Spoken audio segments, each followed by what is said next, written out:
শহরের এই কোলাহল থেকে না মাঝে মধ্যে বেরিয়ে যেতে ইচ্ছে করে। তাই আজ রবিবার ছিল, 26শে এপ্রিল। আজ বেরিয়ে পড়লাম ফ্যামিলির সাথে। আজ আমাদের উদ্দেশ্য ছিল ডামডিংয়ের মনেস্ট্রিতে যাওয়ার।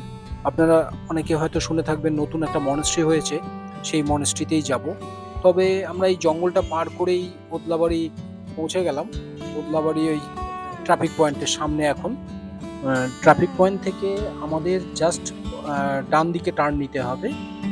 বাঁ দিকে তো বাগদাকোটের দিকে গেল, আর ডান দিকে আমরা জাস্ট ওই নদীটা পার করেই ফ্লাইওভারটা ক্রস করব, করেই লেফট হ্যান্ড সাইডে যে আর্মির ক্যাম্পটা আছে, আর্মির ক্যাম্পটা ক্রস করার পরেই একটা বাঁ দিকে রাস্তা আছে, চাপা রাস্তা। বাঁদিকে চাপা রাস্তা ধরে আমরা পৌঁছে যাব মনেস্ট্রিতে। এই যে সেই রাস্তাটা একটু খারাপ, তবে 4 চাকা এবং 2 চাকা অনায়াসে যেতে পারে, তার জন্য অসুবিধা হবে না। একটু এবড়ো খেবড়ো আছে, তেমন নেই, তবে ভালো। এটা বাউন্ডারি ওয়ালটা হলো এই মনেস্ট্রিরই বাউন্ডারি ওয়াল। তো এই ওয়ালটা পার করার পরে দেখলাম অনেক গাড়ির ভিড়, প্রচুর লোক এসছে। তো বেশ ভালোই লাগলো, গেটটা দেখে তো মনটা জুড়িয়ে গেল।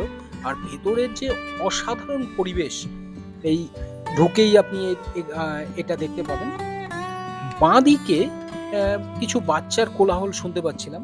তো আমার একটু কৌতূহলী হয়ে একটু আগিয়ে যেতেই দেখলাম কতগুলো বাচ্চা ওখানে খেলাধুলা করছে, বেশ ফুটবল খেলছিল। তো ওদের দেখে না নিজের শৈশবের কথা মনে পড়ে গেল। তো ভাবছিলাম যে একবার নেমে পড়বো নাকি। যাই হোক, সাথে ফ্যামিলি ছিল, সময়েরও একটা ব্যাপার ছিল। এমনিতেই আমাদের ঘর থেকে বেরোতে অনেকটা লেট হয়ে গেছিল, তো তাই আর সেটা হয়ে উঠলো না। মিসেস বারবারই বলছিল যে চলো মনেস্ট্রির ভেতরটা আগে দেখে আসি, মনেস্ট্রির ভেতরটা যাই। তো এই লম্বা এই রাস্তাটা ধরে যেতে যেতে হঠাৎ এই বাঁদিকের যে সবুজ ক্ষেত দেখে এত ভালো লাগছিল, মানে ফ্যামিলি নিয়ে এখানে কিছুটা সময় কাটানোর জন্য দারুণ উপযোগী জায়গা। বাচ্চা নিয়েও আসা যেতে পারে, বাচ্চারা একটা খোলামেলা জায়গা পাবে। খুব সুন্দর জায়গা, মানে অসাধারণ জায়গা যেটা বলা যেতে পারি। মনেস্ট্রির সামনেটা, ফ্রন্ট সাইড মনেস্ট্রি, এই ভেতরে তো একটা সুন্দর মানে পরিবেশ, অসাধারণ পরিবেশ লাগলো।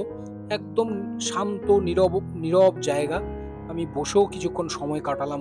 দূরে ওই মেন এন্ট্রান্সটা দেখা যাচ্ছে, যেখানে মা সরস্বতী, লক্ষ্মী এবং গণেশের মূর্তি রাখা আছে। এখন তো এখান থেকে বেরিয়ে যেতে হবে, কারণ সময়টাও শেষ হয়ে এসছে। কিছুক্ষণের মধ্যে হয়তো এটা বন্ধ হয়ে যাবে।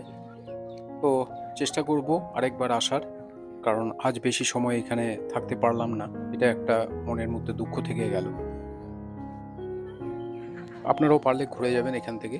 তবে আজ আমার এই ভিডিওটা এখানেই শেষ করলাম।